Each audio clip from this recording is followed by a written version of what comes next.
Next to the last idea for you, right? 25 to 35% of the parents of ADHD children are ADHD themselves. It used to be people didn't care. They didn't ask. They didn't want to know, or they didn't think it mattered. Now we know it matters. First of all, it matters that your own ADHD needs to get treated because we've studied now the impact of ADHD on parents, whether they have ADHD children or not. We now have a series of studies, particularly the work of Charlotte Johnston at University of British Columbia and Andrea Cronus at University of Maryland, who have now studied parents who have this disorder and what it does to their parenting. And you can see the obvious things here.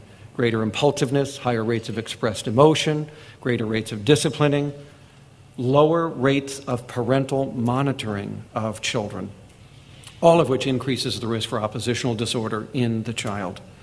So the parent's ADHD needs to be detected and managed, not just the child's ADHD. And also, more recently, it is the best predictor of who fails in behavioral parent training, is the parent themselves has the same disorder. My last admonition to you is one that Leo Buscaglia wrote about 30 years ago in his book for families of retarded and autistic children. In this book, Buscaglia said one of the most important things a family of a disabled youngster can do is to practice forgiveness. And he meant by this 4 things. You better get good at forgiving yourself for your mistakes. You will make them. We all make them. Even raising normal children, you will make more of them. Because ADHD children know just how to push your buttons to get you to do things you regret. So you better get good at forgiving yourself those mistakes. And if Judy Harris is correct, you don't matter anyway. You're not as important as you thought you were. So relax a little bit. It's okay. You know what really matters, as Buscaglia said? Do you try to get it right the next time? It's not did you make the mistake. It's what are you going to do about it tomorrow to make sure that it doesn't happen again. That's a very important idea. One of the things that I think will be very helpful in helping you to do this is to step back to that principle about being a shepherd. You're not an engineer. So it matters what you do, but it doesn't matter that much what you do. And I find it's better if you have the shepherd's view because you start to look at your children in a very different light, as things to be enjoyed and celebrated and cherished for their uniqueness, as opposed to being mounds of clay that you can sculpt into whatever you choose to do. You just don't have that kind of power. The second area of forgiveness is that of your child. This is harder, okay? This is harder because resentment can build up. The mistakes are there. The misbehavior is there. You are being given misbehavior 24/7 that you have to deal with. You have had to step up to the plate and become your child's frontal lobes. And it's not easy. It is exhausting. And there's a tendency among some parents to allow a certain amount of resentfulness to creep into this. A wish that you had a different child, a better child, a normal child. And boy, that is just one step away from justifying child abuse.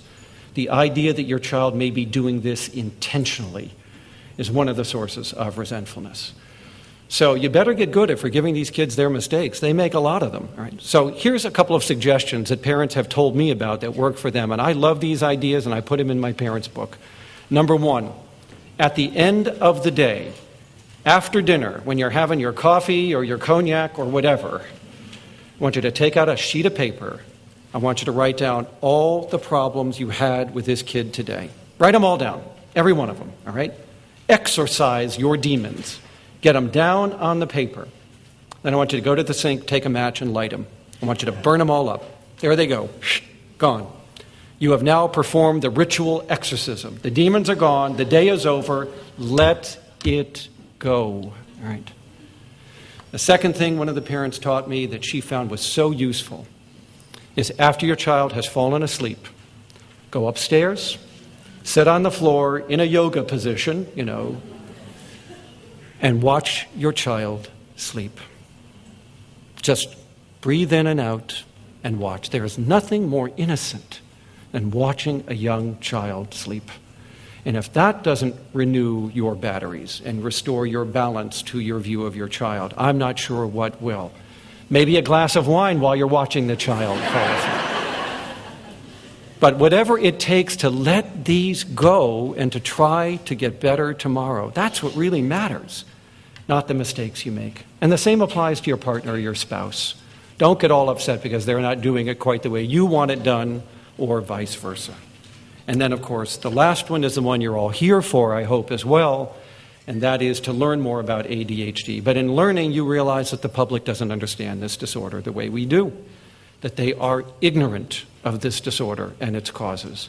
So you better get good at forgiving other people who glare at you in Walmart because your child is a handful, who stare at you in the Outback restaurant, who look at you as if this is your fault. My sister-in-law has an ADHD son. This is my nephew, Dan.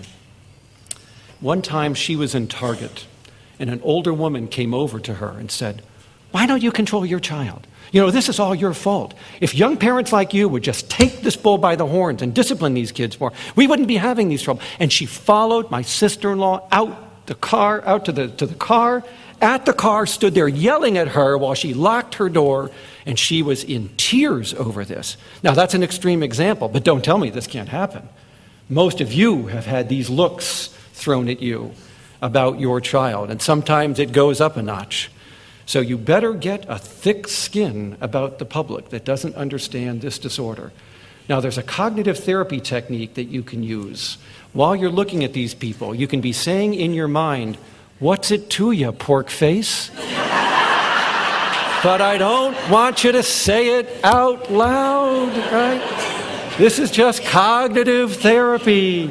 You're an idiot. You don't know what you're talking about. If you had one of these kids, walk a mile in my shoes. But just shut up, drive on, get on with your life. But you better get good at forgiving the public their misunderstanding, because boy, do they misunderstand this disorder. I'll hang around for a few questions, but I hope you enjoyed the 30 things families need to understand about ADHD. Thank you.